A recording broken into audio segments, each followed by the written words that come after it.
Moving on, the game of the week last week was a title versus title. It was the Nannies against the Fums, and the Nannies actually won 7-4-1. However, both teams will retain their respective titles.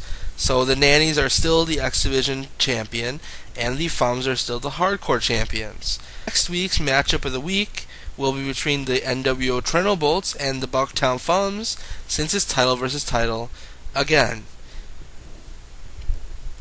It will be the Trento Bolts Smokin' Aces title against the Fums Hardcore title. Now there's still 4 weeks of action left, and there's still playoff spots to be had in both divisions. In the Denizens of the Shy division, the NWO Sharpshooters are still in first place. CJ and his Armenians, or Aryans, whatever they're calling themselves, are 6 games back of first. Now the third playoff spot is still heavily contested. Currently it's held by the McKinley Park Magmortars. However, only 1 game back are the Chicago Magic, and 3 games back are the Pilsen Paleteros.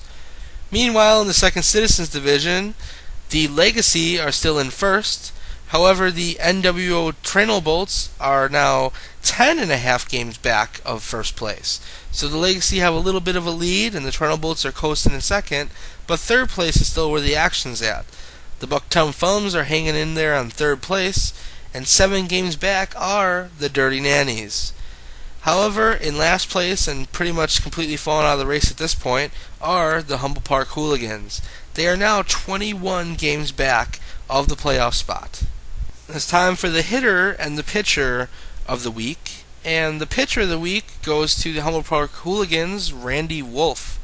Randy Wolf had 15.2 innings pitched over 2 starts. In those 2 starts, he had 2 quality start wins, 13 Ks, a 2.3 ERA, and a .57 whip.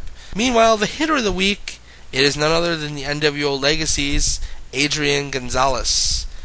Gonzalez batted .633, had 10 runs, 33 total bases, 8 ribbies, and 1 walk. Very convenient that right after the NWO Legacy trade for Agon, he goes off. He must have known something Zach didn't know, or the NWO is simply roiding up their players. Yes, shadiness abound in the WCW Fantasy League. I'm looking at you, NWO, because steroids, that would explain a lot.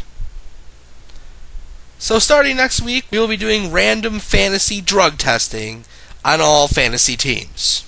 Now it's time to check our emails, and let's just check our emails here. And it looks like we go another week without any emails. So apparently when Trento Ramon calls everyone out, we get 2 emails, but when we have a normal show, I get no emails. Awesome. So please send those emails to WCWFantasyReport@gmail.com. Yes, it's real. Don't send text messages. Don't make phone calls. Don't even talk about it out loud. Just send an email to WCWFantasyReport@gmail.com, and we'll answer and resolve your questions on the air.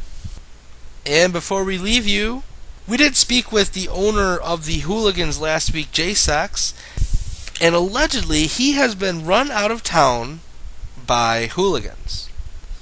Yes, the Humble Park Hooligans are now apparently in the control of actual hooligans, and he no longer has any control of the team. But he hopefully hopes to have control back in time for football, conveniently.